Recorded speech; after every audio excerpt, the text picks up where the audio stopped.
প্রিয় শিক্ষার্থীরা, এখন শোনা যাচ্ছে কিনা? অব্র ভাইয়া তোমাদের সাথে আছে, তোমরা শুনতে পাচ্ছ কিনা, এখন দেখতে পাচ্ছ কিনা একটু দেখো। কি খবর তোমাদের? সবাই ভালো আছো কিনা একটু কাইন্ডলি জানিয়ে দাও। আমি দেখছি আমাদের ইকবাল বলছে আসসালামু আলাইকুম ভাইয়া, কেমন আছেন? ওয়ালাইকুম সালাম ইকবাল, তুমি কেমন আছো? তারপরে আমাদের দিনাকে দেখা যাচ্ছে। দিনা কি খবর? দিনা এখন শুনতে পাচ্ছ কিনা, এভরিথিং ওকে আছে কিনা?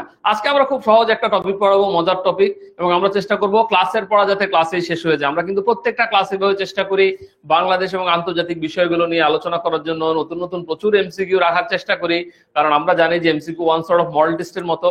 আর তোমরা একটা ক্লাস করার পরে, পড়ার পরে শেষে যখন এমসিকিউ গুলো করো, তখন সেগুলো সলভ করলে তোমাদের যত প্রবলেম গুলো আছে সেগুলো সব শেষ হয়ে যায়। এবং আমরা সবসময় চেষ্টা করি বাংলাদেশ এবং আন্তর্জাতিকে ক্লাসের পড়া ক্লাসে কি করার জন্য, শেষ করার জন্য আমার প্রিয় শিক্ষার্থীরা। এবং আমি বিশ্বাস করি যে আমাদের সামনে, আজকে তোমরা জানো যে এপ্রিল মাসে আমাদের বিসিএস পরীক্ষার ডেট দেওয়া হয়েছে, প্রথমে মার্চে ছিল, এখন ঈদের পরে। আই হোপ সো তোমাদের সবার পরীক্ষা খুব ভালো হবে ইনশাআল্লাহ।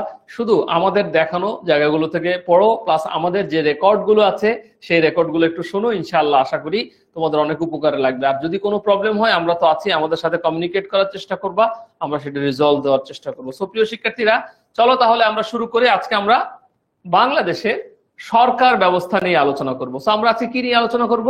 বাংলাদেশের সরকার ব্যবস্থা নিয়ে। ক্লিয়ার কিনা? সরকার ব্যবস্থা, একটা দেশ সরকার ছাড়া কিন্তু কখনো চলতে পারে না। এর আগে তোমাদের পড়িয়েছিলাম, মনে আছে কিনা, যে রাষ্ট্র পরিচালনা হওয়ার জন্য বা রাষ্ট্র হওয়ার জন্য প্রধানত চারটা বৈশিষ্ট্য লাগে। তার মধ্যে একটা হচ্ছে নির্দিষ্ট ভূখণ্ড, একটা হচ্ছে জনগণ, আর একটা হচ্ছে সরকার। এই সরকার কিন্তু খুবই গুরুত্বপূর্ণ। কোনো দেশের একটা রাষ্ট্র হতে গেলে নির্দিষ্ট ভূখণ্ড লাগে, জনগণ লাগে, সরকার লাগে। একটা রাষ্ট্র হতে গেলে স্বাধীনতা এবং সার্বভৌমত্ব লাগে। এই চারটা জিনিস রাষ্ট্র হতে লাগে। তো এই চারটা রাষ্ট্রের গুরুত্বপূর্ণ বিষয়ের মধ্যে সরকার ব্যবস্থাটা অত্যন্ত গুরুত্বপূর্ণ। আমরা আজকে কি নিয়ে আলোচনা করব? আমরা আসলে বাংলাদেশের সরকার ব্যবস্থাটা নিয়ে আলোচনা করব। সবার আগে আমাদের একটা বিষয় জানতে হবে যে আমাদের সরকার ব্যবস্থাকে আসলে তিনটা ভাগে ভাগ করা যায়। একটাকে আইন বিভাগ বলি আমরা, একটাকে আমরা বিচার বিভাগ বলি, একটাকে আমরা শাসন বিভাগ বলবো। আমার প্রিয় শিক্ষার্থীরা, আমরা চেষ্টা করব আজকে ক্লাসের পড়া সবাই ক্লাসেই কি করার জন্য, শেষ করার জন্য। সো বাংলাদেশের সরকার ব্যবস্থার মধ্যে আমরা আইন বিভাগ, বিচার বিভাগ এবং শাসন বিভাগ, এই তিনটা বিভাগ নিয়ে আমরা আলোচনা করব। আইন বিভাগ, বিচার বিভাগ এবং শাসন বিভাগ নিয়ে। সো আমরা চলো কিছু প্রাক মূল্যায়নে চলে যাই। প্রত্যেকটা ক্লাসে আমরা শুরুতে এমসিকিউ রাখি, শেষেও এমসিকিউ রাখি। এবং আমাদের এমসিকিউ গুলো কেন রাখা হয়, এর অন্যতম প্রধানতম কারণ হলো যে যাতে তোমাদের যদি কোনো ইনিশিয়ালি তোমরা যেগুলো জানো সেগুলো যাতে তোমরা পড়তে পারো, এবং শেষে যাতে আমাদের পড়ার পরে যে এমসিকিউ গুলো আছে সেগুলো তোমরা রিজলভ করে তোমাদের প্র্যাকটিসটা যাতে ভালো হয়। সো চলো আমরা প্রতিনিধিত্বমূলক গণতান্ত্রিক শাসন ব্যবস্থায় বিকল্প সরকার বলতে কি বোঝায়? প্রতিনিধিত্বমূলক গণতান্ত্রিক শাসন ব্যবস্থায় বিকল্প সরকার বলতে কি বোঝায়? ক্যাবিনেট, বিরোধী দল, সুশীল সমাজ, লোক প্রশাসন বিভাগ। সো অপশনে উত্তর কোনটা হতে পারে দেখি বলো তো। প্রতিনিধিত্বমূলক গণতান্ত্রিক শাসন ব্যবস্থায় বিকল্প সরকার বলতে আমরা কি বুঝি? সো দেখি তোমরা বলো তো যে বিকল্প সরকার বলতে আমরা কি বুঝি, দেখি পারো কিনা। বিকল্প সরকার বলতে কি বুঝি আমরা, দেখি সবাই বলো তো।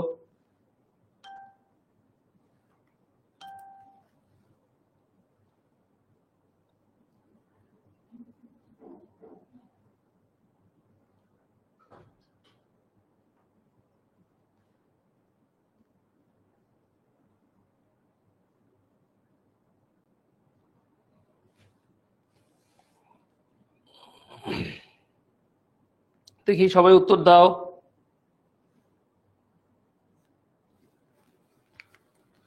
ওকে, উত্তর হলো বিরোধী দল। অর্থাৎ কোন সরকারে যদি বিরোধী দল থাকে তাহলে সেখানে গণতান্ত্রিক শাসন ব্যবস্থায় সরকার ব্যবস্থা কি হবে, ভালো হবে। ঠিক আছে, বিরোধী দল না থাকলে হয় না। আচ্ছা, ঢাকা সিটি কর্পোরেশনের প্রথম নির্বাচিত মেয়র কে ছিলেন? আনিসুল হক সাহেব, সাইদ খোকন, সাদেক হোসেন খোকা, মোহাম্মদ হানিফ। সাইদ খোকন সাহেব ছাড়া আনিসুল হকও ইন্তেকাল করেছেন, সাদেক হোসেন খোকা ইন্তেকাল করেছেন, মোহাম্মদ হানিফ ইন্তেকাল করেছেন। সো উত্তর কোনটা হবে? ঢাকা সিটি কর্পোরেশনের প্রথম নির্বাচিত মেয়র কে ছিলেন?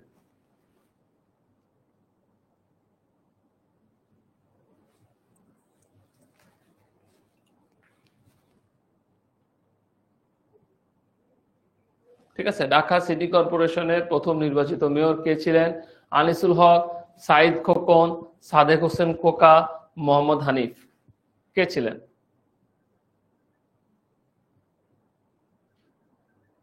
দেখি কি হতে পারে। ওকে, দেখি উত্তরটা দাও সবাই। ইকবাল, দিনা, মাহমুদা আক্তার, দাও উত্তর। উত্তরটা হলো মোহাম্মদ হানিফ। মেয়র হানিফ ফ্লাইওভার আছে আমাদের একটা, মনে আছে তো? ওকে, এরপর আমরা দেখি বেসরকারি বিল কাকে বলে। সংসদে দুই ধরনের বিল হয়, একটাকে বলে সরকারি বিল, একটাকে বেসরকারি বিল বলে। এগুলো নিয়ে আমরা ভেতরে আলোচনা করব। তারপর আমরা দেখি তোমরা পারো কিনা, যে একটাকে সরকারি বিল বলে, একটাকে বেসরকারি বিল বলে। অপশন আছে, স্পিকার যে বিলকে বেসরকারি বিল বলে ঘোষণা দেন, সংসদ সদস্যদের উত্থাপিত বিল, বিরোধী দলের সদস্যদের উত্থাপিত বিল, এবং রাষ্ট্রপতি কর্তৃক ঘোষিত কোনো বিল। তাহলে কোনটা হতে পারে? বেসরকারি বিল কাকে বলে? দেখি উত্তর দাও, পারো কিনা। চেষ্টা করি আমরা। আমরা এখন না পারলে ক্লাসের পরেও যাতে আমাদের মানে পড়াটা একেবারে হয়ে যায়, আমাদের যাতে মনে থাকে, আমরা যাতে পরীক্ষার হলে গিয়ে আমাদের যাতে ভুল না হয়, সো আমরা ট্রাই করি। বেসরকারি বিল কাকে বলে? বেসরকারি বিল কাকে বলে? স্পিকার যে বিলকে সব বেসরকারি বিল বলে ঘোষণা দেন সেটা, সংসদ সদস্যদের উত্থাপিত বিল, বিরোধী দলের সদস্যদের উত্থাপিত বিল, রাষ্ট্রপতি কর্তৃক ঘোষিত কোনো বিল। কোনটা হতে পারে? কোনটা হতে পারে?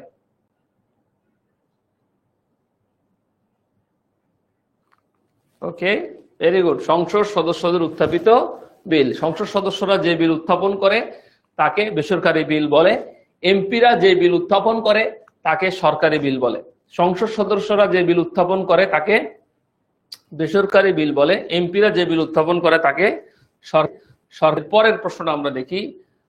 এটা ক্লাসের শুরুতে ফার্স্ট স্লাইডেই কিন্তু আমরা বলেছি, ক্লাসের শুরুতে আমরা ফার্স্ট স্লাইডে বলেছি বাংলাদেশে বর্তমানে কয় স্তর বিশিষ্ট স্থানীয় সরকার ব্যবস্থা চালু আছে। বাংলাদেশে বর্তমানে কয় স্তর বিশিষ্ট স্থানীয় সরকার ব্যবস্থা চালু আছে? 3, 4, 5, 6। কয় স্তর বিশিষ্ট বলো তো? 3, 4, 5, 6 বলো তো কোনটা হবে?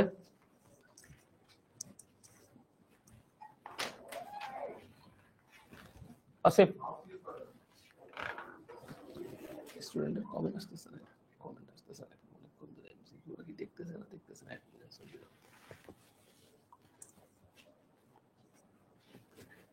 সো উত্তর হলো 3 স্তর বিশিষ্ট। উত্তর কি? 3 স্তর বিশিষ্ট। আচ্ছা, এরপরে দেখো আমাদের বাংলাদেশের সরকার ব্যবস্থার ধরন নিয়ে আমরা আলোচনা করি। বাংলাদেশের সরকার ব্যবস্থার ধরন নিয়ে, এটা আগে একটু রিডিং পড়ে নাও সবাই। ওকে, ফারজানা, এমপি আর সংসদ সদস্য সেম না স্যার? ইয়েস, সব সংসদ সদস্য তো এমপি, সব সংসদ সদস্যই কি এমপি। তো বাংলাদেশের সরকার ব্যবস্থা নিয়ে দেখো, প্রথমে যে জিনিসটা ভাইয়া তোমাদের সাথে আলোচনা করব, আমাদের প্রধানমন্ত্রী হচ্ছেন মাননীয় প্রধানমন্ত্রী শেখ হাসিনা। উনি হচ্ছেন আমাদের প্রধানমন্ত্রী। উনি এই যাবৎকালে বাংলাদেশে 5 বার উনি প্রধানমন্ত্রী নির্বাচিত হয়েছেন।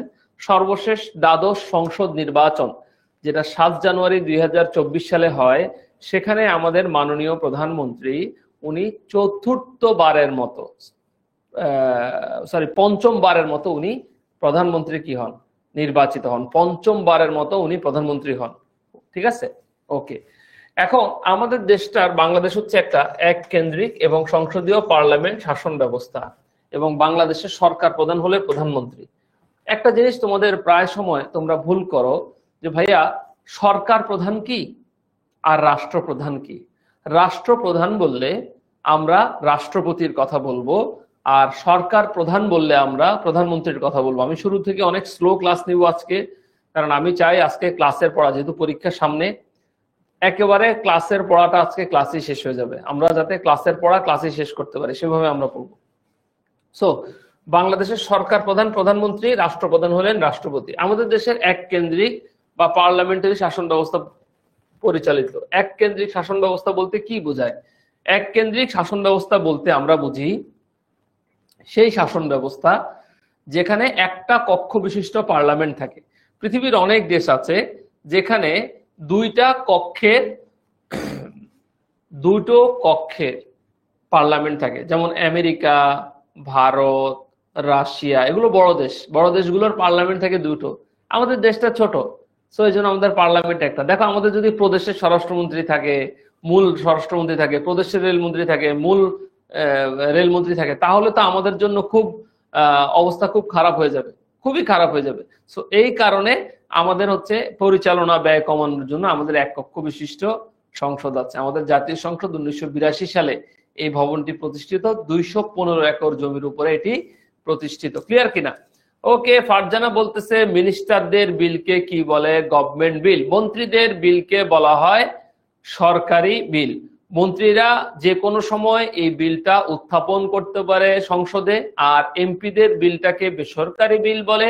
এই বিলটা সংসদ অধিবেশন চলাকালীন সময়ে শুধুমাত্র বৃহস্পতিবারে উদ্বোধন করতে পারে। আমি আশা করি আমাদের ফারজানা এই বিষয়টা, দিনা এই বিষয়টা বুঝতে পেরেছে।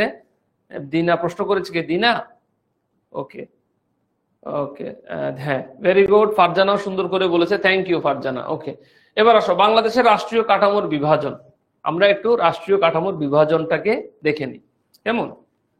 যেমন আমাদের নির্বাহী বিভাগ বা শাসন বিভাগের ক্ষমতা প্রধানমন্ত্রীর অধীনে থাকে। এটা বহুবার এই প্রশ্নটা পরীক্ষায় আসছে, বহুবার এই প্রশ্নটা পরীক্ষায় আসছে যে শাসন বিভাগের ক্ষমতাটা কার হাতে ন্যস্ত। আমরা বলবো শাসন বিভাগের ক্ষমতাটা প্রধানমন্ত্রীর হাতে ন্যস্ত। এখানে একটা জিনিস দেখো, নীতি নির্ধারণকারী শাসন বিভাগের নেতৃবৃন্দকে নিয়ে শাসন বিভাগ গঠিত হয়। তারা রাজনৈতিক নেতৃবৃন্দ। সাধারণত রাষ্ট্রপতি ও মন্ত্রী পরিষদকে সীমিত অর্থে শাসন বিভাগ বলে, কিন্তু বৃহত্তর দৃষ্টিকোণ থেকে দেখতে গেলে রাষ্ট্রপতি থেকে শুরু করে মন্ত্রী, আমলা, এমনকি ছোট কর্মচারীও শাসন বিভাগের অন্তর্ভুক্ত। খুব সিম্পল একটা কথা ভাই, সরকারি যত কর্মচারী আছে, ছোট কর্মচারী, বড় কর্মচারী, সবাই শাসন বিভাগের অন্তর্ভুক্ত, কারণ এদের মধ্য দিয়ে রাষ্ট্র পরিচালনা হয়। হ্যাঁ, আমাদের রাষ্ট্রপতিও শাসন বিভাগের অন্তর্ভুক্ত, মাননীয় প্রধানমন্ত্রীও কি বলে তোমার হচ্ছে শাসন বিভাগের অন্তর্ভুক্ত। ক্লিয়ার কিনা? ঠিক আছে, এই জিনিসগুলো আমরা একটু মাথায় রাখবো এবং মনে রাখবা শাসন বিভাগে তারাই থাকে যারা রাজনৈতিক নেতৃবৃন্দ বা রাজনীতি করে এই জায়গাটায় কি আসে। আচ্ছা, আইন বিভাগ বা জাতীয় সংসদ। আইন বিভাগের প্রধান হচ্ছে স্পিকার। একটা কমন প্রশ্ন বলি, যেটা স্টুডেন্টরা প্রচুর পরিমাণে পরীক্ষায় ভুল করে থাকে। প্রশ্নটা কি? প্রশ্নটা হলো যে আইন বিভাগের কাজ কি? আইন প্রণয়ন করা। আইন প্রণয়ন করে কে? আইন বিভাগ। এটা আমরা মাথায় রাখবো। আইনসভা, আইনসভা, জাতীয় সংসদ, আইনসভা, তারপরে জাতীয় সংসদ, এরা হলো তোমার আইন বিভাগটা হচ্ছে পরিচালনা করে। ক্লিয়ার? আচ্ছা, মজার ব্যাপার হচ্ছে পার্লামেন্টের প্রত্যেকটা সদস্য জনগণের ভোটে নির্বাচিত হয়। আমাদের সংসদে আসন সংখ্যা কয়টা? 350টা। এর মধ্যে 300 আসনে নির্বাচন হয়, 50টা হলো সংরক্ষিত নারী আসন। মনে আছে কিনা? সংবিধান পড়ানোর সময় বলেছিলাম, মনে আছে? 17তম সংশোধনীতে এসছে যে এই 50টা নারী আসন 25 বছরের জন্য ফিক্স থাকবে, কেউ সরাইতে পারবে না। তার মানে আমাদের নির্বাচন হয় এই মাত্র 300 আসনে। সো এই আইন বিভাগের প্রতিটা সদস্য জনগণ কর্তৃক নির্বাচিত হয়। জনগণের প্রতিনিধিত্ব তারা করে। সরকার রাষ্ট্রের কার্য পরিচালনার জন্য তারা আইন প্রণয়ন করে, পরিবর্তন করে সংশোধন করে। সহজ কথা ভাই, রাষ্ট্রের প্রয়োজন হলে, যুগ পরিবর্তন হলে, যে কোনো কিছু হলে সব সময় আইন পরিবর্তন করা যায়, সংশোধন করা যায়, পরিমার্জন করা যায়। ক্লিয়ার কিনা? ওকে, ঠিক আছে। জিহান রাজ, বাংলাদেশ সচিবালয় শাসন বিভাগ। ইয়েস জিহান, একটা প্রশ্ন করি, বলো তো আমাদের সচিবালয় কয়টা আছে? পারো কিনা দেখি আমাদের সচিবালয়। আচ্ছা আমি বলে দিই, আমাদের সচিবালয় আছে 5টা। আমাদের সচিবালয় কয়টা? 5টা।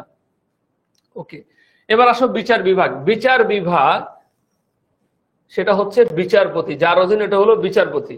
বিচার বিভাগ হচ্ছে সরকারের সেই অঙ্গ যা মামলার ক্ষেত্রে আইন প্রণয়ন করে, অপরাধীর প্রকৃতি নির্ণয় করে, আইন অনুযায়ী শাস্তি বিধান করে। এছাড়াও বিচার বিভাগ আইনের ব্যাখ্যা, বিশ্লেষণ, সংবিধানের প্রাধান্য রক্ষা করে। আদালতে বিচার কার্যে নিয়োজিত বিচারবৃন্দকে নিয়ে বিচার বিভাগ গঠিত হয়। আমার প্রিয় শিক্ষার্থীরা, এটা আরেকবার আমরা একটু পড়ে ফেলবো। আমরা আরেকবার এটা একটু পড়ে ফেলবো, সবাই একটু পড়ে ফেলবো। ভাইয়া সরে গেলাম যাতে দেখতে তোমাদের সুবিধা হয়।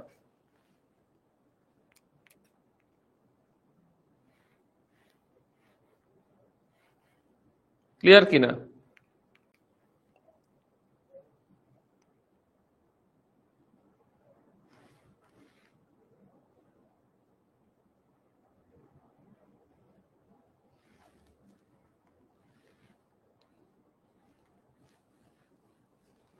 ঠিক আছে, এখন তোমরা এখানে একটা প্রশ্ন করতে পারো যে ভাইয়া বাংলাদেশের প্রধান বিচারপতির নাম কি? হ্যাঁ, বিচারপতি ওবায়দুল হাসান, এটা লাস্ট ক্লাসে পড়াইছিলাম, মনে আছে? বিচারপতি ওবায়দুল হাসান কততম রে ভাইয়া? 24তম।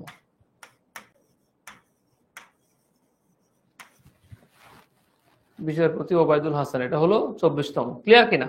ওকে।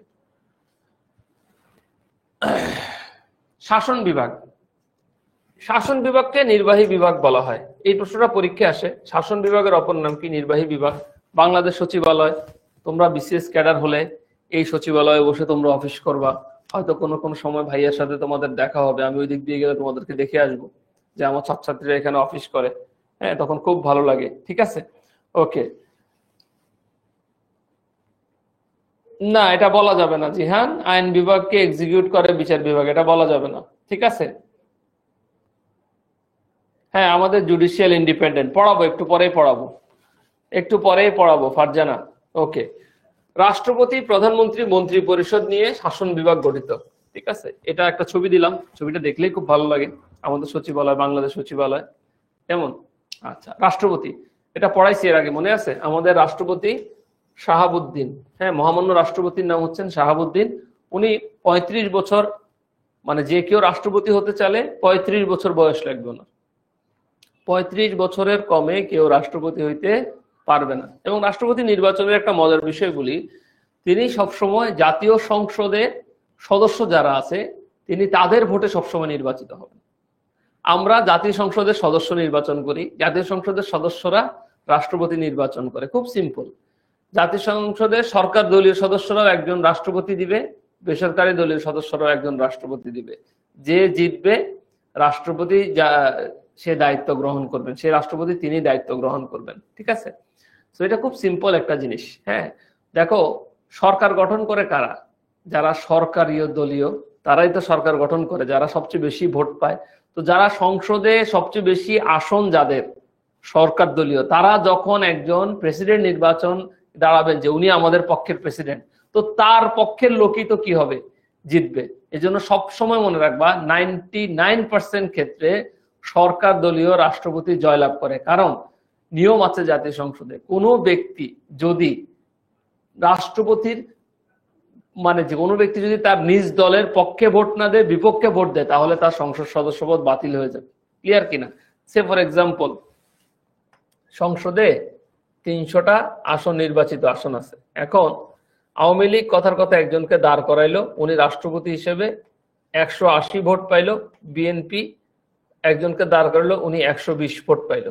ঠিক আছে, সো যে বেশি ভোট পাবে সে রাষ্ট্রপতি নির্বাচিত হবে। মজার ব্যাপার হলো, বেশিরভাগ ক্ষেত্রে দেখা যায় যে যে কয়টা আসন সরকার দল পায় সে কয়টা আসনে ভোট দেয়। কারণ কোনো ব্যক্তি যদি বিএনপি করে আওয়ামী লীগের প্রার্থীকে ভোট দেয়, বা আওয়ামী লীগের প্রার্থী যদি বিএনপির প্রার্থীকে ভোট দেয়, অর্থাৎ নিজ দলের পক্ষে ভোট না দিয়ে বিপক্ষে যে কোনো ইস্যুতে, শুধু রাষ্ট্রপতি নির্বাচন না, যে কোনো ইস্যুতে ভোট দেয়, তাহলে তার সংসদ সদস্যপদ কি হয়ে যাবে?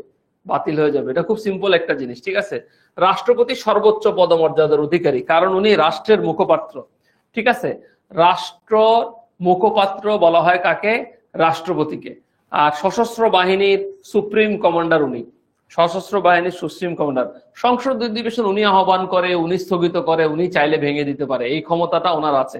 এবং রাষ্ট্রপতি সংবিধান অনুযায়ী প্রধানমন্ত্রীকে নিয়োগ দেন, তার মন্ত্রীদেরকেও নিয়োগ দেন। সংবিধানের 56(2) ধারা আছে না, এই যে, হ্যাঁ, সংবিধানের 56(2) ধারা অনুযায়ী উনি নিয়োগ দেন। তার মানে আমরা কি জিনিস জানতে পারলাম?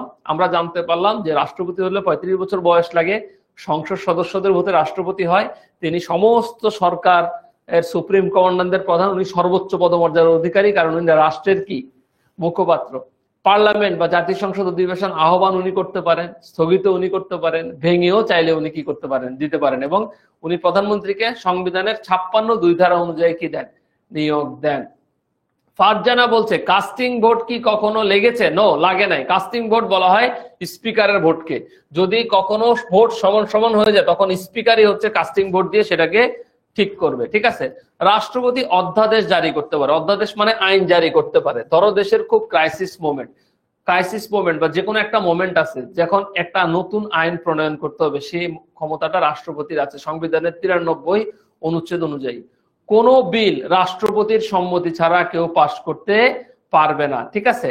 এবং আরেকটা মজার বিষয় হলো রাষ্ট্রপতির ক্ষেত্রে কিন্তু বাইন্ডিংস আছে। কোনো বিল যদি ওনার অফিসে যায় তাহলে 15 দিনের মধ্যে ওই বিলটাকে ওনার সম্মতি দান করতে হবে, ঠিক আছে। এবং ওনার সম্মতি ছাড়া কোনো বিল কখনো আইনে পরিণত হবে না। তার মানে আমরা আজকের পর থেকে একটা জিনিস জেনে নিলাম যে আমাদের রাষ্ট্রপতি উনি 15 দিনের মধ্যে যে কোনো বিল সাইন করতে হবে এবং ওনার অনুমতি ছাড়া কোনো বিল সাইন করতে অন্য কেউ করতে পারবে না। এবং কোনো বিল তখনই আইনে পরিণত হবে যখন রাষ্ট্রপতি তোমার হচ্ছে অনুমতি দিবেন, ওনার অনুমতি ছাড়া আইনে পরিণত হবে না। মজার একটা ব্যাপার বলি, এটা আমি আগেও বলেছিলাম যে আদালতের কোনো এখতিয়ার নেই রাষ্ট্রপতির উপরে। এটা আমি আগেও বলেছিলাম যে আদালতের কোনো এখতিয়ার রাষ্ট্রপতির উপরে নেই। অর্থাৎ রাষ্ট্রপতিকে গ্রেপ্তার করা, ধরে রাখা বা যে কোনো কিছু করা, ওনার উপরে চাপিয়ে দেওয়া, এটা আদালতের কোনো এখতিয়ার নাই। আচ্ছা, অভিশংসনকে ইংরেজিতে ইমপিচমেন্ট বলে। রাষ্ট্রপতি যদি কেউ সরাই দিতে চায় তখন জাতীয় সংসদ রাষ্ট্রপতিকে সরাই দিতে পারবে। অর্থাৎ উনি যেভাবে নির্বাচিত হন সংসদ সদস্যদের ভোটে রাষ্ট্রপতিকে সরাই দিতে পারবে। এই জন্য এটাকে অভিশংসন প্রক্রিয়া বলে। অভিশংসন প্রক্রিয়াকে ইংরেজিতে ইমপিচমেন্ট বলা হয়, বাংলায় বলা হয় অভিশংসন প্রক্রিয়া, ঠিক আছে। এইবার আসো আমরা প্রধানমন্ত্রী নিয়ে আলোচনা করি। প্রধানমন্ত্রীকে কে নিয়োগ দেন? একটু আগে তো বললাম প্রধানমন্ত্রী এবং মন্ত্রীদেরকে রাষ্ট্রপতি নিয়োগ দেন। বিশেষ করে প্রধানমন্ত্রীকে নিয়োগ দেন হচ্ছে রাষ্ট্রপতি, তাই না? রাষ্ট্রপতি নিয়োগ দেন এবং প্রধানমন্ত্রী অন্য মন্ত্রীদেরকে কি নিয়োগ দেন। প্রধানমন্ত্রী নিয়োগের বাইরে এই যে প্রধান বিচারপতির কথা বলি, সেটাও কিন্তু আমাদের রাষ্ট্রপতি নিয়োগ দেন। সংবিধানের 48(3) ধারা অনুযায়ী, কত ধারা অনুযায়ী? 48(3) অনুচ্ছেদ অনুযায়ী দেন, ঠিক আছে। আবার মজার বিষয় বলি, প্রধানমন্ত্রী হওয়ার বয়স হচ্ছে 25 বছর। প্রধানমন্ত্রী হইতে হলে 25 বছর লাগবে। তোমাদের এখানে হয়তো অনেকের 25 বছর আছে যারা প্রধানমন্ত্রী হওয়ার জন্য এই বয়সটা এলিজিবল হয়েছে। আমি একমাত্র যে রাষ্ট্রপতি হওয়ার জন্য বয়সটা এলিজিবল হয়েছে, বাকি কারো হয়নি। সো প্রধানমন্ত্রী, স্পিকার বা মন্ত্রী হওয়ার সর্বনিম্ন বয়স হচ্ছে কত বছর? 25 বছর, ঠিক আছে। এটা তো অলরেডি ভাইয়া বলছি। মন্ত্রী পরিষদ শাসিত ব্যবস্থার সরকার প্রধান হিসেবে রাষ্ট্র পরিচালনা করেন, এটা আমি তোমাদেরকে বলছি। রাষ্ট্রপতি রাষ্ট্রের প্রধান, প্রধানমন্ত্রী সরকার প্রধান, এটা আমি বলছি। এটা এখানে বলছে প্রধানমন্ত্রী মন্ত্রী পরিষদ শাসিত শাসন ব্যবস্থায় সরকার প্রধান হিসেবে রাষ্ট্র পরিচালনা করেন। তিনি এই ব্যবস্থাতে সংসদ বা সংসদের নেতার ভূমিকাও কি করেন? পালন করেন। তিনি সংসদের নেতা হিসেবে পালন করেন। আচ্ছা, সংবিধানে আছে প্রধানমন্ত্রী যখন হয় তখন উনি একটা সরকার গঠন করবেন, সেজন্য ওনার মন্ত্রিসভা লাগবে। এই মন্ত্রিসভাটা উনি গঠন করতে পারবেন 56(1) অনুচ্ছেদ অনুযায়ী। সংবিধান অনুযায়ী সরকারের প্রধান প্রধানমন্ত্রী। যদি তোমাকে বলে সরকারের প্রধান যে প্রধানমন্ত্রী, রাষ্ট্রের প্রধান যে রাষ্ট্রপতি, এটা কোথায় আছে? তুমি সহজ কথা বলে দিবা সংবিধানে আছে। শুধুমাত্র প্রধানমন্ত্রী না, এমপি হইতে হলে, সংসদে এমপি হতে হলে 25 বছর বয়স লাগবে। বর্তমানে সর্বনিম্ন যে এমপি ওনার বয়স হলো 28 বছর। ওনার বয়স কত? 28 বছর। টেকনোক্রেট মন্ত্রী হলে মন্ত্রী পরিষদের 1/10 হতে পারে। টেকনোক্রেট মন্ত্রী কি জানো? যিনি কোনো নির্বাচনে জিতেন নাই, কোনো নির্বাচন করেন, অর্থাৎ সহজ কথা বলি, কোনো নির্বাচন করেন নাই। যেমন আমাদের বর্তমান স্বাস্থ্যমন্ত্রী সামন্তলাল সেন, ওনাকে টেকনোক্রেট মন্ত্রী বলে, কারণ উনি নির্বাচন কিছু করেন না। উনি খুব অভিজ্ঞ একজন মানুষ, ওই জায়গায় উনি খুবই অভিজ্ঞ। তোমার হচ্ছে চিকিৎসা সেক্টরে, ওনাকে ফোন দিয়ে বলছে আপনাকে আমরা মন্ত্রী করব, আপনি আসেন। এরকম সরকার চাইলে বাইরের থেকে মন্ত্রী করতে পারে, এটাকে টেকনোক্রেট মন্ত্রী বলে। এটাকে কি বলে? টেকনোক্রেট মন্ত্রী। সরকারের প্রধান আইনজীবী হলেন অ্যাটর্নি জেনারেল। একবার পড়ে দেখো, একবার রিডিং পড়ে দেখো।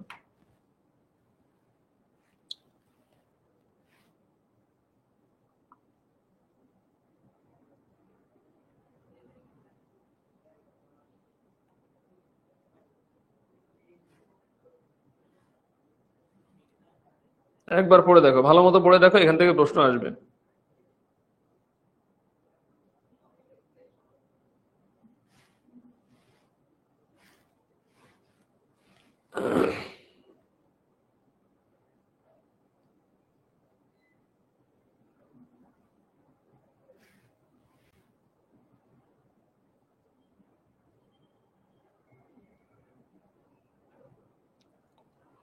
তোমরা অনেকে প্রশ্ন করো যে স্যার সবই বুঝলাম, অ্যাটর্নি জেনারেল মানে কি?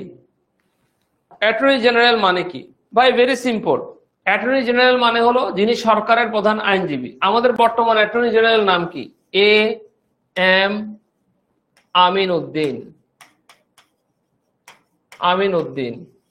উনি হলেন আমাদের বর্তমান অ্যাটর্নি জেনারেল, 16তম অ্যাটর্নি জেনারেল। উনি অ্যাটর্নি জেনারেল 16তম।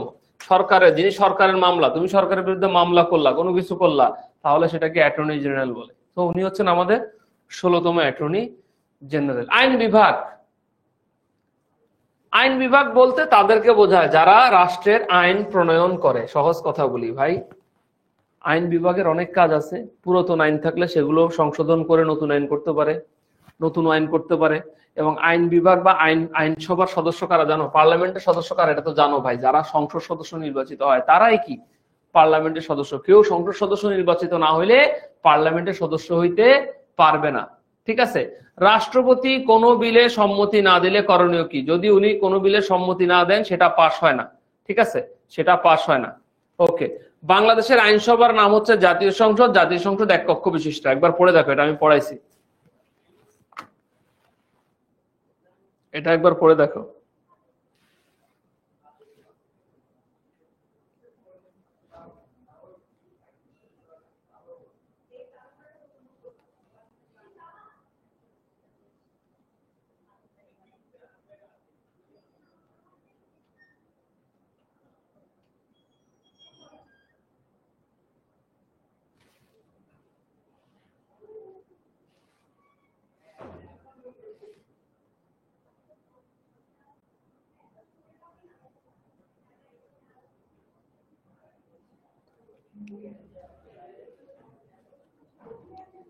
পড়ে দেখো এটা,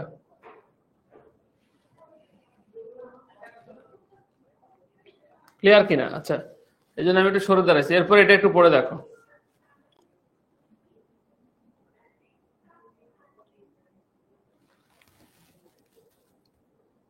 পড়ে দেখো।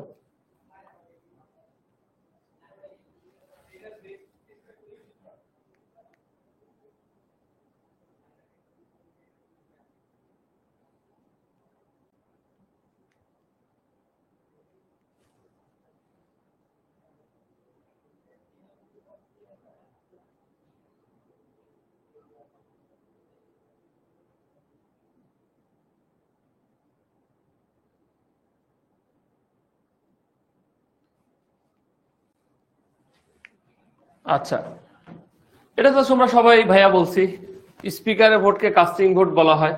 কারণ যদি এরকম হয় যে সংসদে কোনো আইন এরকম হয়, কথার কথা ধরো 300 ভোটে হইলো, এখন 150 ভোট আর 150 ভোট হইলো, হ্যাঁ, হ্যাঁ ভোট না ভোট, এখন আবার ভোটাভুটি করবে না। তখন রাষ্ট্রপতি যদি হ্যাঁ ভোট দেন তাহলে আইনটা পাস হবে, রাষ্ট্রপতি যদি না ভোট দেন তাহলে আইনটা পাস হবে না।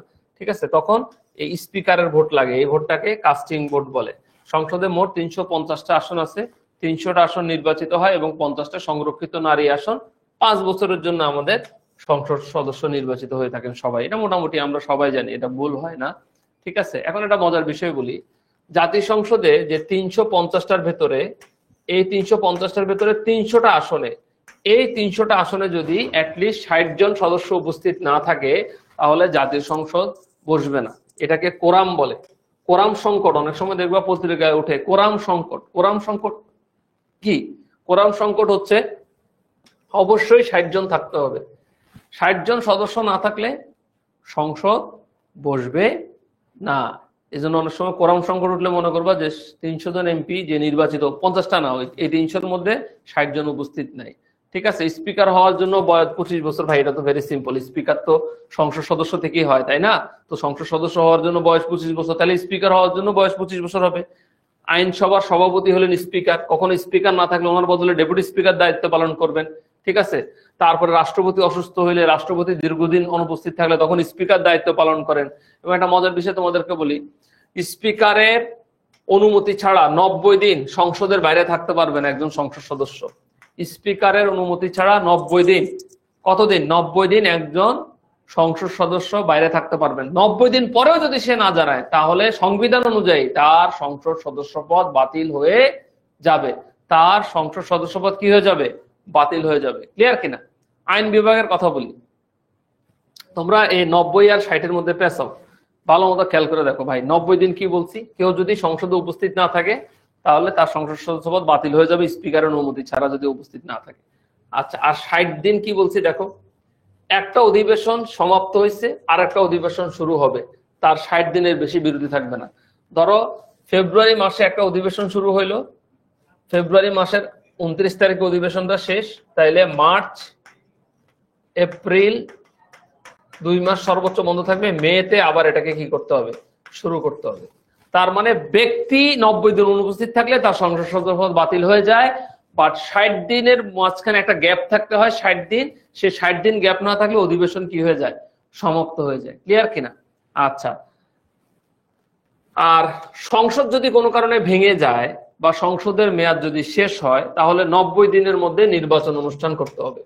একজন ব্যক্তি যেরকম 90 দিনের বেশি অনুমতি ছাড়া উপস্থিত থাকতে পারবে না, সংসদ ভেঙে গেলে 90 দিনের মধ্যে তোমাকে নির্বাচন দিতে হবে, যে কোনো ভাবে হোক 90 দিনের মধ্যে নির্বাচন দিতে হবে। ঠিক আছে? এবং সংসদের একটা কমিটি আছে যেটাকে সাংবিধানিক স্থায়ী কমিটি বলা হয়, সে কমিটি সংসদের অধিকারগুলো নিয়ে কি করে, কাজ করে। মন্ত্রীদের উত্থাপিত বিলকে সরকারি বিল বলে, আর এমপিদের উত্থাপিত বিলকে কি বলে, বেসরকারি বিল বলে। ক্লিয়ার কিনা? আইন বিভাগ, এই যে দেখো, সংসদ সদস্যদের উত্থাপিত বিলকে বলা হয় বেসরকারি বিল, এটা আজকে এমসিকিউতেও রাখছি, খেয়াল করছো? আর মন্ত্রীদের উত্থাপিত বিলকে সরকারি বিল বলে, মন্ত্রীদের উত্থাপিত বিলকে সরকারি বিল, আর এমপিদের উত্থাপিত বিলকে কি বলে, বেসরকারি বিলকে বলে। ঠিক আছে? ডেপুটি স্পিকারকেও সংসদ সদস্যরা নির্বাচিত করে, জি হ্যাঁ, ডেপুটি স্পিকারও স্পিকারের মতো নির্বাচিত হয়। ঠিক আছে? ওকে। আচ্ছা, অনুসৃত নীতি বা কার্যাবলীর জন্য বাংলাদেশের ক্যাবিনেট বা মন্ত্রীগণ দায়ী থাকবেন জাতীয় সংসদের নিকট। এটা তো স্বাভাবিক ভাই, মন্ত্রী পরিষদ সংসদ এরাই তো জাতীয় সংসদের কাছে দায়ী থাকে, এটা সবাই জানি আমরা। ঠিক আছে? জাতীয় সংসদে আইন প্রণয়ন, অর্থ সংক্রান্ত পদ্ধতি সংবিধানের 5ম ভাগের 2য় পরিচ্ছেদে লিপিবদ্ধ আছে। আমরা জানি সংবিধানে 11টা অধ্যায় আছে, 11টা অধ্যায়ের মধ্যে জাতীয় সংসদ আছে 5ম ভাগে। হ্যাঁ, জাতীয় সংসদ আছে 5ম ভাগে, যেমন পিএসসি সরকারি কর্ম কমিশন আছে 9ম ভাগে। সো জাতীয় সংসদের এই 5ম ভাগের 2য় পরিচ্ছেদে এই আইন বিভাগ নিয়ে বলা আছে। ক্লিয়ার কিনা? ওকে, এটা একবার একটু পড়ে দেখো, এটা একবার পড়ে দেখো।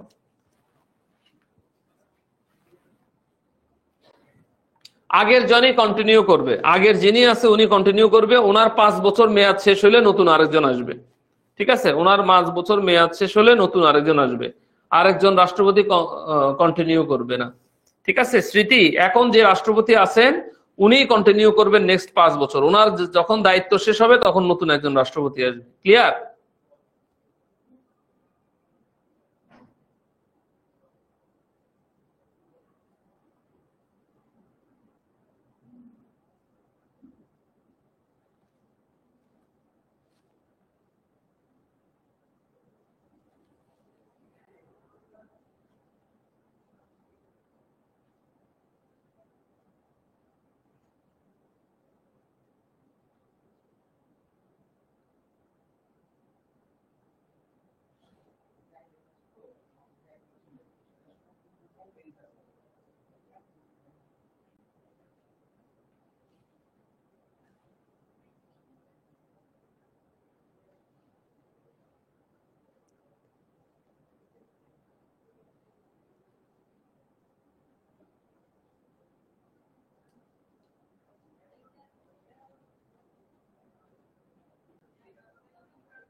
ঠিক আছে, এবার আসো বিচার বিভাগ। এটা একটু পড়ার সুযোগ দিলাম যাতে তোমাদের অসুবিধা না হয়।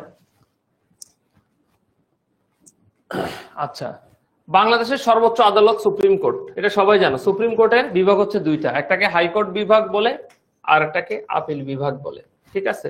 কোর্ট অফ রেকর্ড বলা হয় সুপ্রিম কোর্টকে, কারণ একটা সিম্পল বিষয় বলি, আমাদের সংবিধানের ব্যাখ্যাকারক ও অভিভাবক হচ্ছেন সুপ্রিম কোর্ট। সংবিধানের ব্যাখ্যাকারক ও অভিভাবক হচ্ছে সুপ্রিম কোর্ট।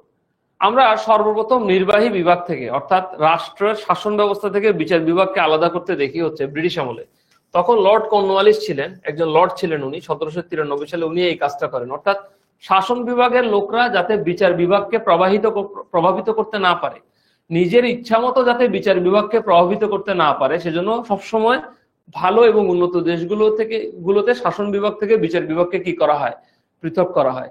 সো এই জন্য ব্রিটিশ আমলে নির্বাহী বিভাগ থেকে বিচার বিভাগকে স্বাধীন করা হয় এবং এটা করে হচ্ছে লর্ড কর্নওয়ালিস। লর্ড কত? কর্নওয়ালিস 1700 কত সালে? 93 সালে। এবার আরেকটা বিষয় তোমাদেরকে বলি, সেটা হলো ব্রিটিশ আমলে নির্বাহী বিভাগ থেকে বিচার বিভাগকে আবার একীভূত করেন হচ্ছে লর্ড হেস্টিংস 1800 কত সালে? 21 সালে। 1800 কত সালে? 21 সালে। আচ্ছা, এরপর আরো কিছু জিনিস তোমাদেরকে দেখাই। দেওয়ানি কাজকে ফৌজদারি কাজ থেকে আলাদা করা হয় 1831 সালে। দেওয়ানি কাজ মানে অফিসিয়াল কাজ থেকে ফৌজদারি বিচার বিভাগের কাজগুলোকে আলাদা করা হয় 1831 সালে। মহামান্য রাষ্ট্রপতি উনি সুপ্রিম কোর্টের প্রধান বিচারপতি নিয়োগ দেন। এটা মোটামুটি আমরা জানি, আজকের ক্লাসে আমরা আগের স্লাইডে বলেছি। বিচারপতিদের সর্বোচ্চ অবসরের বয়স সীমা 67 বছর। দেখো বিচারপতিদের বয়স সীমা, এটা খুব আসে পরীক্ষায়, 67 বছর। 67 বছর ওনাদের বয়স সীমা। আপিল বিভাগে তোমার হচ্ছে প্রধান বিচারপতি হচ্ছেন হচ্ছে 8 জন। আপিল বিভাগে প্রধান বিচারপতি কজন? 8 জন। বর্তমান প্রধান বিচারপতি হাসান ফয়েজ সিদ্দিকী এখন আর নাই, এটা তোমাদেরকে অলরেডি লিখে দিয়েছি। বর্তমান প্রধান বিচারপতিকে একটু পড়ে দেখো, ওবায়দুল হাসান। এটা মোটামুটি লেখাই দিয়েছি তোমাদেরকে। বর্তমান প্রধান বিচারপতি ওবায়দুল হাসান। ঠিক আছে, পড়ে দেখো, একবার পড়ে দেখো।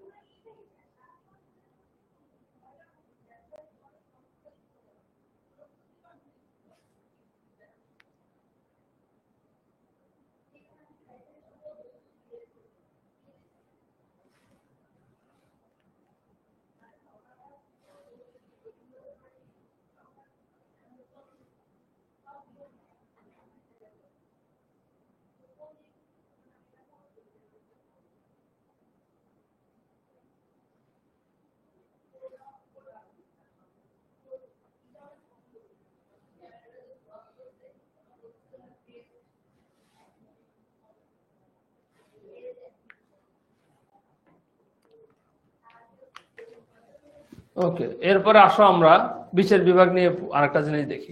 কি দেখবো আমরা? দেখো, যেমন দেখো বাংলাদেশের সংবিধানের অভিভাবক ও ব্যাখ্যাকারক সুপ্রিম কোর্ট। এটা আমি তোমাদেরকে বলছি, সংবিধানের ব্যাখ্যা প্রদান, অপরাধীদের দণ্ড বিচার বিভাগ করে, এটাও তোমরা মোটামুটি জানো। এবং 1960 সালে আমাদের পাকিস্তান আমলে দণ্ডবিধি যেটা, সেটা প্রণীত হয়। তবে একটা জিনিস বলি, রাষ্ট্রপতির উপরে আদালতের কোনো কি নাই, এখতিয়ার নাই রাষ্ট্রপতির উপরে। সুপ্রিম কোর্টের বিচারপতি হওয়ার জন্য বিচার বিভাগীয় পদে কমপক্ষে আইনজীবী হিসেবে 10 বছরের অভিজ্ঞতা থাকতে হবে। 10 বছরের অভিজ্ঞতা না থাকলে সে বিচারক হইতে পারবে না। আইনজীবী হিসেবে সুপ্রিম কোর্টে প্র্যাকটিস করতে হবে। 1988 সালে ফৌজদারি তোমার হচ্ছে কার্যবিধি কি হয়, প্রণীত হয়। এবার আসো বিচার বিভাগ। লেবার কোর্টের বিচার অনুসরণ করা হয় দেওয়ানি কার্যবিধি। এটা একটু দেখো, 3 পার্বত্য জেলায় খাগড়াছড়ি, রাঙ্গামাটি ও বান্দরবনে দায়রা জজ আদালত চালু হয় 1 জুলাই 2000 কত সালে? 8 সালে। ঢাকা মেট্রোপলিটন ম্যাজিস্ট্রেসি চালু হয় 1979 সালে। এগুলো আমি যতই পড়াই এগুলো মুখস্থ করতে হবে, এগুলোর কোনো বিকল্প নাই। ইন্ডেমনিটি অধ্যাদেশ বাতিল করা হয় নভেম্বর 1996 সালে। বাংলাদেশের স্থানীয় শাসন অর্ডিন্যান্স জারি করা হয় 1976 সালে। বাংলাদেশের বিচার বিভাগ, দিস ইজ ভেরি ইম্পর্টেন্ট, বাংলাদেশের বিচার বিভাগ থেকে নির্বাহী বিভাগ পৃথক করা হয় 1 নভেম্বর 2007 সালে। এবং সবচেয়ে বড় ব্যাপার হলো, এই যে বিচার বিভাগটা পৃথক করা হয়, মাজদার হোসেন নামে এক লোক মামলা করে, তো এই জন্য এটার নাম মাজদার হোসেন বনাম বাংলাদেশ। এবং উনি 1995 সালের 19 নভেম্বর এই মামলাটা উনি করেন। এবং হাইকোর্ট কিন্তু মাজদার হোসেনের পক্ষে এটা রায় প্রদান করে 1997 সালের 7 মে। এখানে আরেকটা বিষয় তোমাদেরকে বলি, আপিল বিভাগ হাইকোর্টের রায় বহাল রেখে 12 দফা নির্দেশনা প্রদান করে 1999 সালে। মাজদার হোসেন মামলার বাদীপক্ষের আইনজীবী ছিলেন ব্যারিস্টার কি? আমিরুল ইসলাম, ব্যারিস্টার আমিরুল ইসলাম। এবার আসো বিচার বিভাগ। সুপ্রিম কোর্ট অলরেডি বলছি তার ডিভিশন 2টা, হাইকোর্ট ডিভিশন, অ্যাপিলেট ডিভিশন, এটাও বলছি। আপিল বিভাগের বিচারক সংখ্যা কয়জন? 8 জন। আমি এটা ইচ্ছা করে বাদ দিই, এটা আমি রেখে দিয়েছি যাতে তোমাদের জন্য একটু সুবিধা হয়, ঠিক আছে, সেজন্য আমি এটা লিখে দিয়েছি।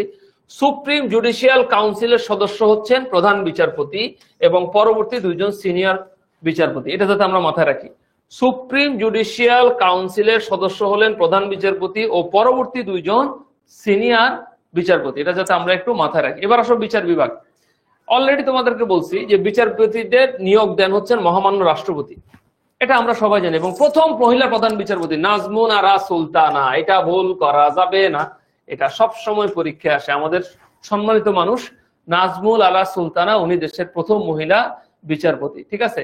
এবং বিচার বিভাগকে স্বাধীন করার জন্য আমরা দেখি যে জুডিশিয়াল ম্যাজিস্ট্রেট যারা আছে এদের পদ সৃষ্টি করা হয় 655টা। 655টা জুডিশিয়াল ম্যাজিস্ট্রেট পদ সৃষ্টি করা হয় বিচার বিভাগকে স্বাধীন করার জন্য। এর মধ্যে 600টা জুডিশিয়াল আর 55টা হচ্ছে মেট্রোপলিটন ম্যাজিস্ট্রেট, টোটাল 655টা। এখন জুডিশিয়াল ম্যাজিস্ট্রেট যারা আছে তাদেরকে স্বাধীন বিচার বিভাগে, তাদেরকে নিয়ে একটা স্বাধীন বিচার বিভাগ চালু হয়, যেখানে 218 জন সহকারী জজ নিয়ে এটা চালু হয়। যে জুডিশিয়াল ম্যাজিস্ট্রেট নিয়ে স্বাধীন বিচার বিভাগ চালু হয় 218 জন সহকারী জজ নিয়ে। ক্লিয়ার কিনা? আচ্ছা, দেখবা আমরা তোমরা যেরকম বিসিএস ক্যাডার হওয়ার জন্য পরীক্ষা দাও, জজরা জুডিশিয়াল সার্ভিস কমিশনের মাধ্যমে কি দেয়, তারা হচ্ছে নিয়োগ প্রদান করা হয় তাদেরকে, যাতে ফেয়ার থাকে, যাতে কোনো ঝামেলা না হয়। এবং সেখানে কমিশনের সদস্য কয়জন? 11 জন। আচ্ছা, আরেকটা বিষয় দেখি, সংবিধানের বিচার বিভাগ আলাদা করার কথা আছে 22 নম্বর অনুচ্ছেদে। কত নম্বর অনুচ্ছেদে? 22 নম্বর অনুচ্ছেদে। অলরেডি আমাদের ফারজান এটা বলে দিয়েছে, ঠিক আছে, অলরেডি ফারজান এটা বলে দিয়েছে। এরপর আমরা দেখি বিবিধ, এটা একটু আমরা পড়ি, তারপর আমি আলোচনা করবো। এটা একটু আমরা পড়ি। ক্লাস কেমন লাগতেছে তোমাদের? ভাল লাগতেছে কিনা? একটু স্লো ক্লাস নিচ্ছি আজকে, আস্তে আস্তে। সো তোমাদের ভাল লাগতেছে কিনা, বুঝতে পারতেছো কিনা একটু কাইন্ডলি বলো।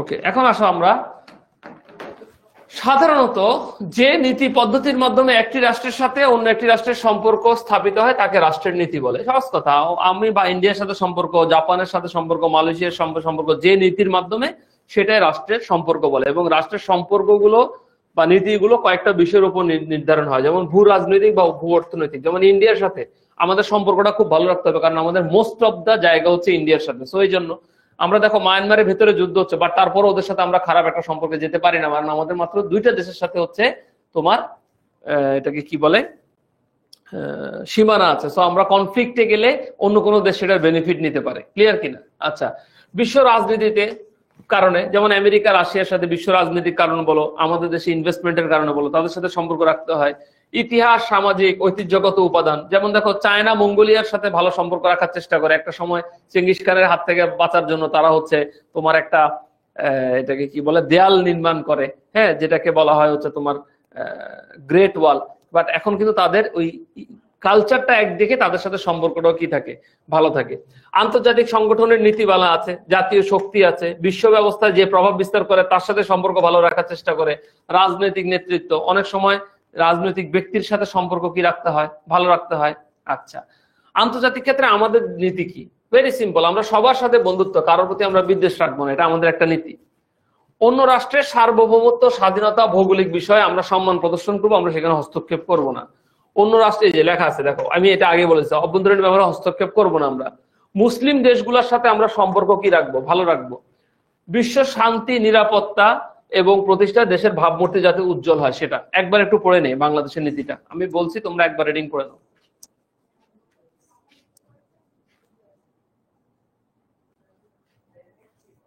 Thank you Iqbal, Farzana, Jihan.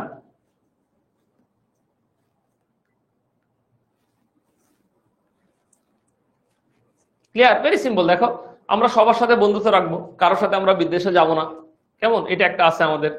তারপরে আমাদের অন্য রাষ্ট্রের সার্বভৌম, রাষ্ট্রীয় স্বাধীনতা, তারপরে হচ্ছে ভৌগোলিক অখণ্ডতার প্রতি আমরা সম্মান প্রদর্শন করব। আমরা আমরা অন্য রাষ্ট্রের ব্যাপারে মুসলিম দেশসমূহের সাথে সম্পর্ক জোরদার করব, বিশ্ব শান্তি প্রতিষ্ঠা এবং দেশের ভাবমূর্তি উজ্জ্বল করব। ক্লিয়ার কিনা? আচ্ছা, জাতীয় স্থানীয় পর্যায়ে প্রশাসনিক কাঠামো, বাংলাদেশের শাসন ব্যবস্থার ধরন সংসদীয় ব্যবস্থা, এটা সবাই পারে, এটাতে সমস্যা নেই। মন্ত্রী পরিষদ তাদের কাজকর্মের জন্য জাতীয় সংসদের কাছে দায়বদ্ধ থাকেন, এটা আমরা সবাই জানি।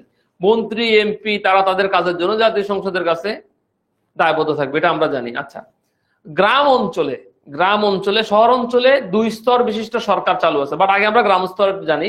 গ্রাম অঞ্চলে 3 স্তর বিশিষ্ট সরকার ব্যবস্থা চালু আছে, ইউনিয়ন পরিষদ, উপজেলা পরিষদ, জেলা পরিষদ। তাহলে কয়টা? 3টা, ইউনিয়ন, উপজেলা, আর একটা কি? জেলা। গ্রাম অঞ্চলে কয় স্তর? 3 স্তর। এরপরেরটা আমরা দেখি, শহর অঞ্চলে 2 স্তর বলেছিলাম না, পৌরসভা, সিটি কর্পোরেশন। পৌরসভা, সিটি কর্পোরেশন। আমি তোমাদের প্রশ্ন করেছিলাম বাংলাদেশের সচিবালয় কয়টা, মনে আছে কিনা? 5টি। বলি নাই কেন? বলতে পারো যে স্যার হয়তো বাংলাদেশের ভাইয়া হয়তো বাংলাদেশের সচিবালয় বলছে, বাকিগুলো কেন বলে নাই? কারণ আমি জানি এটা স্লাইডে রেখেছি আমি। এই যে রাষ্ট্রপতি সচিবালয়, নির্বাচন কমিশন সচিবালয়, কর্ম কমিশন সচিবালয়, জাতীয় সংসদ সচিবালয়, বাংলাদেশ সচিবালয়। বাংলাদেশ সচিবালয়, রাষ্ট্রপতি সচিবালয়, নির্বাচন কমিশন সচিবালয়, কর্ম কমিশন সচিবালয়, জাতীয় সংসদ সচিবালয়। জন্য আমাদের 5টা হচ্ছে সচিবালয় আছে। প্রশাসনিক স্তর আমাদের হচ্ছে 4টা, সচিবালয়, মন্ত্রণালয়, অধিদপ্তর, পরিদপ্তর। সচিবালয়, মন্ত্রণালয়, অধিদপ্তর এবং পরিদপ্তর। তোমরা অনেক সময় বলতে পারো যে ভাইয়া অধিদপ্তর কার অধীনে থাকে? দেখো, সচিবালয়ের অধীনে মন্ত্রণালয় থাকে, মন্ত্রণালয়ের অধীনে অধিদপ্তর থাকে, অধিদপ্তরের অধীনে পরিদপ্তর থাকে। ক্লিয়ার কিনা? Very simple. সচিবালয়ের অধীনে মন্ত্রণালয় থাকে, মন্ত্রণালয়ের অধীনে অধিদপ্তর থাকে, অধিদপ্তরের অধীনে পরিদপ্তর থাকে। ঠিক আছে? ওকে, আচ্ছা। ইউনিয়ন পরিষদ নিয়ে আমরা আলোচনা করি। বাংলাদেশে সরকার কাঠামোর সবচেয়ে সর্বনিম্ন স্তর যেটাকে বলা হয় সেটাই হলো ইউনিয়ন পরিষদ। পল্লী অঞ্চলে নিজস্ব সক্রিয় স্বায়ত্তশাসিত প্রতিষ্ঠান এটা, এবং ইউনিয়ন পরিষদে মহিলাদের ক্ষমতায়নে ব্যাপক বিধান রাখা হয়েছে। মোটামুটি আমরা জানি নারীদের জন্য ইউনিয়ন পরিষদের সংরক্ষিত আসন আছে, এবং তারা 1997 সাল থেকে সরাসরি সেখানে নির্বাচিত হন ভোটে আর কি। ইউনিয়ন পরিষদ গঠিত হয় 13 জন প্রতিনিধি নিয়ে। কয়জন প্রতিনিধি নিয়ে? 13 জন প্রতিনিধি নিয়ে। ক্লিয়ার? ওকে, এবার আসো ইউনিয়ন উপজেলা পরিষদ। 495টা হলো আমাদের উপজেলা। হ্যাঁ, সর্বশেষ কক্সবাজারের ঈদগাঁও, এটা তোমরা জানো। বাংলাদেশের উপজেলা ব্যবস্থা চালু হয় 1983 সালে। প্রথম উপজেলা নির্বাচন এরশাদ সাহেবের আমলে হয় 1985 সালে, এবং জাতীয় সংসদ উপজেলা বিল 1992 সালে কি করে? পাশ করে। 1900 কত সালে? 92 সালে জাতীয় সংসদ পাশ করে। এইবার দেখো এখানে একটা জিনিস, পার্বত্য চট্টগ্রামের আঞ্চলিক পরিষদ। এখানে সর্বমোট 25 জন সদস্য থাকবে। তোমাদের পড়াইছিলাম, মনে আছে যে পার্বত্য চট্টগ্রামের যে 3টা জেলা আছে, খাগড়াছড়ি, রাঙ্গামাটি, বান্দরবন, এরা হচ্ছে পার্বত্য চট্টগ্রাম বিষয়ক মন্ত্রণালয়ের অধীন। ঠিক আছে? পড়াইছিলাম, মনে আছে? এই 25 জন আঞ্চলিক পরিষদের মধ্যে একজন চেয়ারম্যান থাকবে, 12 জন ক্ষুদ্র নিগোষ্ঠী। সন্তুল আরমার কথা মনে আছে? পড়াইছিলাম যে ওই যে সন্তুল আরমা। আচ্ছা, সন্তুল আরমা উনি হলেন একজন মন্ত্রীর পদমর্যাদা পান, প্রতিমন্ত্রী পদমর্যাদা পান, প্রতিমন্ত্রী পদমর্যাদা।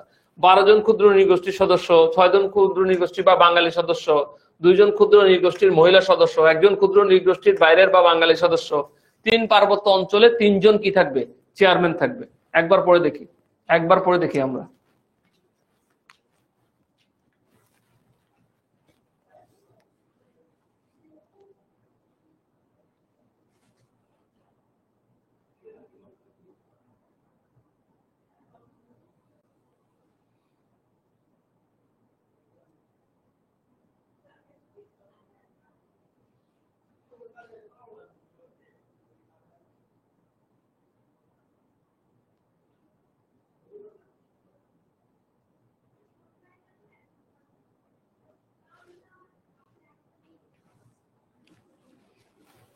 পড়ে দেখো। ওকে, এবার এটা পড়ে দেখো।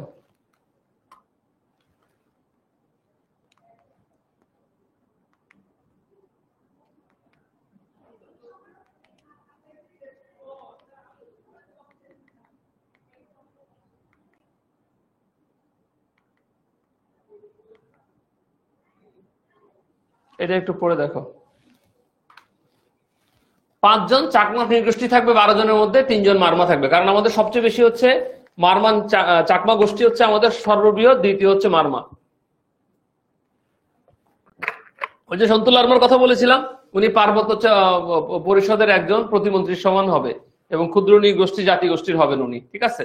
চেয়ারম্যান। পার্বত্য চট্টগ্রাম আঞ্চলিক পরিষদ, এটার চেয়ারম্যান পরোক্ষভাবে নির্বাচিত হবেন, এবং মেয়াদ থাকবে 5 বছর।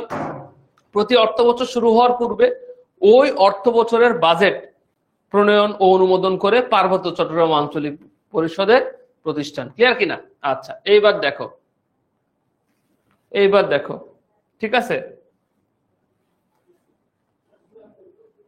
দেখো মোট থানার সংখ্যা 652। 657 কোথায় পেয়েছো তোমরা? বাংলাদেশের বিভাগ হচ্ছে 8টা। সর্বশেষ বিভাগের নাম মনে আছে? ময়মনসিংহ বিভাগ। সর্বশেষ বিভাগ হচ্ছে ময়মনসিংহ বিভাগ। প্রস্তাবিত হলো জেলা 64, ভৈরব জেলা। উপজেলা সংখ্যা 495, সিটি কর্পোরেশন 12টা, থানা এখন পর্যন্ত 652টা, ইউনিয়ন হচ্ছে 4578টা, জেলা পরিষদ 21 জন সদস্য নিয়ে গঠিত, পার্বত্য চট্টগ্রাম 3টি জেলা নিয়ে গঠিত। একবার পড়ে দেখো, এটা পড়াইছি, এটা একবার পড়ে দেখো।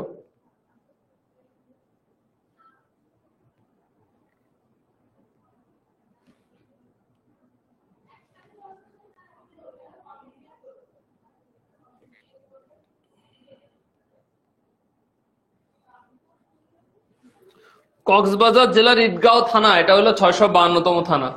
ঠিক আছে, 652টা থানা। এই যে আমি এখানে থানা লিখছি, তোমরা কি 657 বলতেছো কেন? এখানে দিয়ে দিচ্ছি না, দেখো আমি 652 দিয়ে দিয়েছি। ঠিক আছে, ওকে।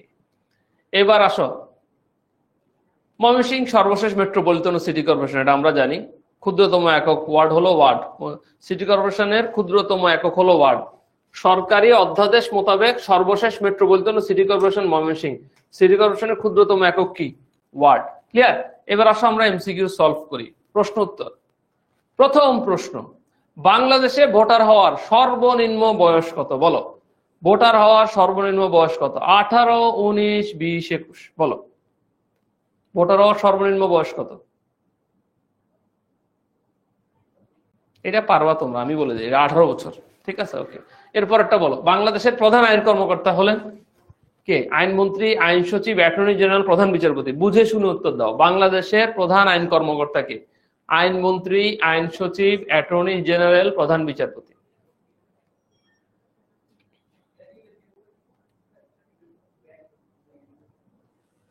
কে হবে?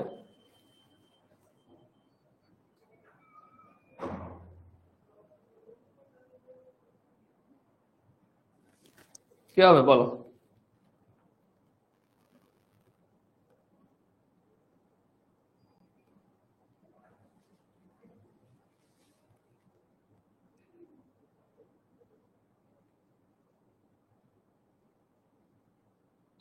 প্রধান আইন কর্মকর্তা অ্যাটর্নি জেনারেল। ঠিক আছে, ওকে। আচ্ছা বলো তো, আমাদের বর্তমান অ্যাটর্নি জেনারেল কততম? আমি তোমাদের বলছিলাম। একনেকের প্রধান কে বলো? প্রধানমন্ত্রী, অর্থমন্ত্রী, বাণিজ্য মন্ত্রী, পরিকল্পনা মন্ত্রী। একনেকের প্রধান কে? একনেক মানে মনে আছে? তোমাদের পড়াইছিলাম যে executive committee of national economic council, এটাকে একনেক বলে। আমাদের আর 10টা এমসিকিউ আছে, এটা সহ আর 10টা এমসিকিউ আছে। সো 10টা এমসিকিউ আমরা সলভ করবো এটা সহ। ঠিক আছে, so executive committee of national economic council কে বলো? একনেকের প্রধান কে?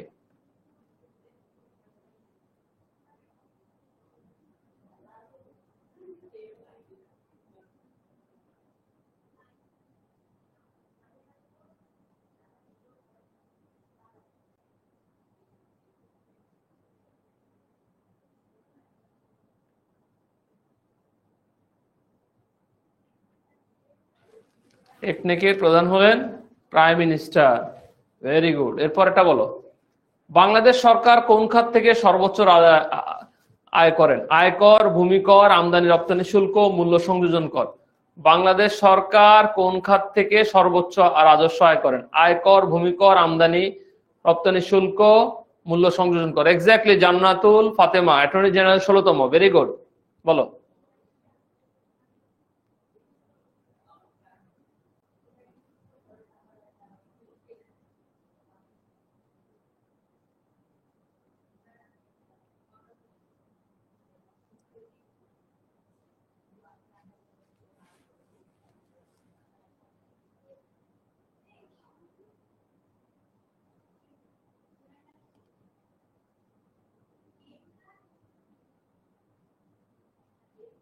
ইয়েস, বাংলাদেশ মূল্য সংযোজন কর থেকে আয় করে। আমাদের আয়কর হলো দুইটা, একটাকে আমরা বলি, আমাদের কর সিস্টেম হলো দুটো, একটাকে আমরা বলি প্রত্যক্ষ কর, কেমন, আরেকটাকে আমরা বলি পরোক্ষ কর। হ্যাঁ, প্রত্যক্ষ করের উদাহরণ কি? প্রত্যক্ষ করের উদাহরণ হলো আয়কর। আর পরোক্ষ করের উদাহরণ কি? এটা হলো মূল্য সংযোজন কর। মূল্য সংযোজন করকে বলা হয় ভ্যাট। হ্যাঁ, ভ্যালু এডেড ট্যাক্স বলা হয় যেটাকে। এটা হয় 1 জুলাই 1991 সালে মূল্য সংযোজন কর চালু হয়। তাহলে আমাদের কর হচ্ছে কয় ধরনের? 2 ধরনের। একটাকে প্রত্যক্ষ কর বলি, একটাকে পরোক্ষ কর বলি। প্রত্যক্ষ করের উদাহরণ হলো আয়কর, পরোক্ষ করের উদাহরণ হলো মূল্য সংযোজন কর, যেটা 1991 সালে কি হয়? চালু হয়। এরপর আমরা বলি বাংলাদেশের প্রধানমন্ত্রী হওয়ার ন্যূনতম বয়স কত? বলো, প্রধানমন্ত্রী হওয়ার ন্যূনতম বয়স কত? বলো, প্রধানমন্ত্রী হওয়ার ন্যূনতম বয়স কত? 35, 25, 20? ইয়েস, জান্নাতুল ফাতেমা 30 বছর। বলো, প্রধানমন্ত্রী হওয়ার ন্যূনতম বয়স কত? বলো।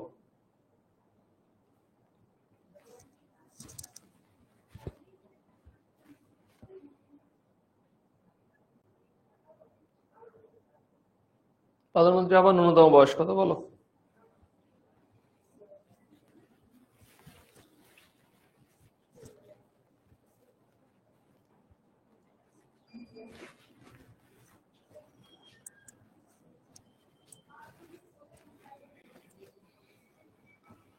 ভেরি গুড, 25 বছর। ফ্যান্টাস্টিক। এবার বলো, নির্বাহী বিভাগ থেকে বিচার বিভাগ পৃথক করার বিষয়টি সংবিধানের কোন অনুচ্ছেদে উল্লেখ রয়েছে? এটা তোমরা পড়ানোর সময় বলছো আমাকে, আমিও তোমাদেরকে বলছি। নির্বাহী বিভাগ থেকে বিচার বিভাগ পৃথককরণ বিষয়টি সংবিধানের কোন অনুচ্ছেদে উল্লেখ রয়েছে? অনুচ্ছেদ 23, অনুচ্ছেদ 24, অনুচ্ছেদ 21, অনুচ্ছেদ 22। এটা কিন্তু তোমরা পারবা এবং এটা তোমাদের ভুল হবে না। আর আজকে যে প্র্যাকটিস গুলো করাচ্ছি, those all questions are very important and I believe you will not make any mistake in your upcoming exam, I hope. ঠিক আছে, সো দেখি পারো কিনা। নির্বাহী বিচার বিভাগ থেকে বিচার বিভাগ পৃথক করার বিষয়টি সংবিধানের কোন অনুচ্ছেদে উল্লেখ রয়েছে?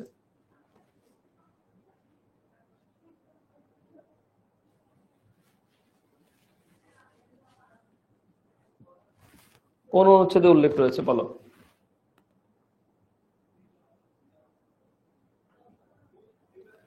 ভেরি গুড, অনুচ্ছেদ 22-এ আছে। ফ্যান্টাস্টিক। এরপর প্রশ্নটা দেখি, দেশের কোন এলাকাতে ভোটার হননি এমন ব্যক্তি সংসদ নির্বাচনে কি হতে পারে? নির্বাচন কমিশনের অনুমতিতে প্রার্থী হতে পারবেন, আইন মন্ত্রণালয়ের অনুমতি ক্রমে প্রার্থী হতে পারবেন, সংশ্লিষ্ট দলীয় কর্তৃপক্ষের অনুমতি ক্রমে প্রার্থী হতে পারবেন, কোনো ক্রমেই প্রার্থী হতে পারবেন না। কোনটা হবে? কোনো ক্রমেই প্রার্থী হতে পারবেন না।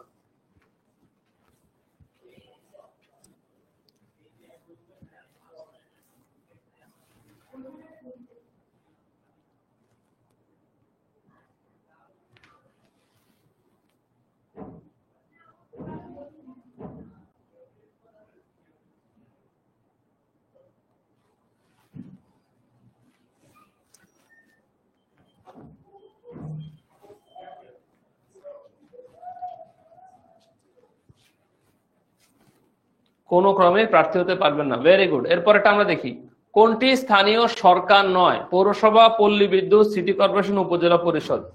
কোনটি স্থানীয় সরকার নয়? পৌরসভা, পল্লী বিদ্যুৎ, সিটি কর্পোরেশন, উপজেলা পরিষদ। কোনটি? কোনটি স্থানীয় সরকার নয়?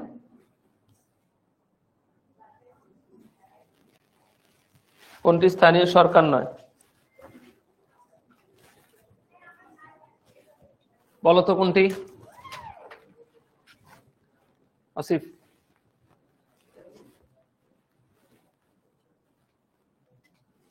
এই 5 মিনিট পরে শেষ হয়ে যাবে, 5 মিনিট।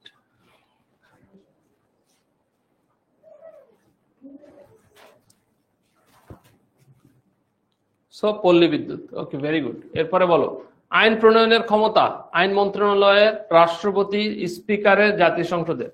আইন মন্ত্রণালয়ের ক্ষমতা আইন মন্ত্রণালয়ের, রাষ্ট্রপতির, স্পিকারের, জাতীয় সংসদের। এটা ভুল হওয়া যাবে না, এটা আমি অনেকবার বলছি, তোমরা অনেক ভুল করো এই জন্য। দেখি পারো কিনা।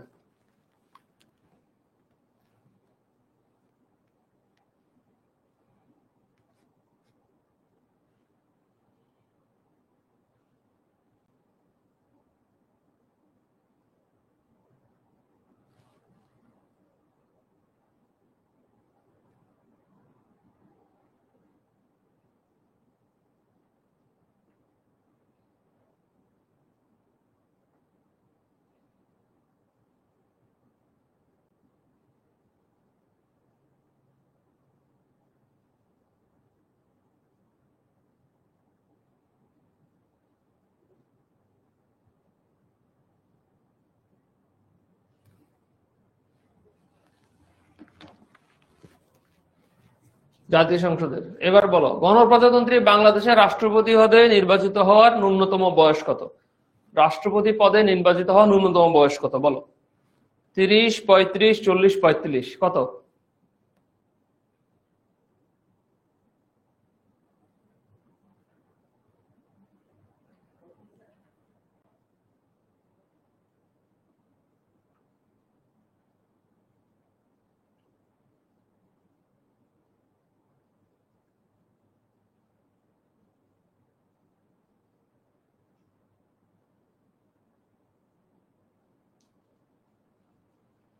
ইয়েস, 35 বছর। এরপর একটা বলো, কোনটি স্থানীয় সরকার নয়? পৌরসভা, পল্লী বিদ্যুৎ, এটা পারবা, পল্লী বিদ্যুৎ একটু আগেই বলছি। এটা বলো, বাংলাদেশের জাতীয় সংসদ কয় কক্ষ বিশিষ্ট? বলো, বাংলাদেশের জাতীয় সংসদ কয় কক্ষ বিশিষ্ট? বাংলাদেশের জাতীয় সংসদ কয় কক্ষ বিশিষ্ট? কয় কক্ষ বিশিষ্ট?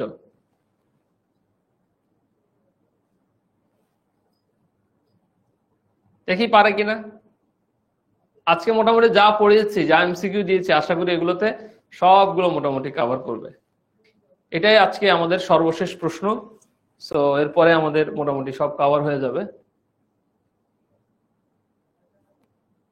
ওকে, ভেরি গুড, এক কক্ষ বিশিষ্ট। প্রিয় শিক্ষার্থীরা, এই ছিল আমাদের আজকের ক্লাস। আমি মোটামুটি যে টপিকগুলো আসবে সেগুলো বাংলাদেশ অ্যাফেয়ার্সে শেষ করে দিয়েছি। 10 মিনিট স্কুল, যেহেতু তোমাদের এক্সাম গুলো সামনে, আমরা খুব দ্রুত সুন্দর করে সিকোয়েন্স ওয়াইজ ক্লাসগুলো শেষ করে দিচ্ছি, এবং আমার অনুরোধ থাকবে যে ক্লাসগুলো রেকর্ড গুলো একটু দেখবা, আমরা যে পিডিএফ শিটস গুলো দেই সেগুলো একটু পড়বা। আশা করি তোমার যে প্রবলেম গুলো আছে সেগুলো আর সামনে থাকবে না, এবং তোমার যদি এরপরেও কোনো প্রবলেম হয় নেক্সট কোনো ক্লাসে আমি বা যিনি ক্লাস নেন না কেন ওনাকে জিজ্ঞেস করো, আমরা সেটা সলিউশন দেওয়ার চেষ্টা করব। সবাইকে অনেক ধন্যবাদ। 10 মিনিট স্কুলের সাথে থাকো, আমাদের সাথে থাকো। আবার তোমাদের সবার সাথে দেখা হবে। সেই পর্যন্ত অব্র ভাইয়া তোমাদের কাছ থেকে বিদায় নিচ্ছে। তোমাদের সবার আজকে আমি ভেরি প্লিজ যে তোমাদের প্রত্যেকটা অ্যান্সার অনেক ভালো হয়েছে এবং অত্যন্ত সঠিক উত্তর দিয়েছো। ক্লাস কোঅপারেশন অনেক ভালো ছিল। তো সবাইকে সেই পর্যন্ত থ্যাংক ইউ এবং আল্লাহ হাফেজ জানাচ্ছি আজকে। আসসালামু আলাইকুম।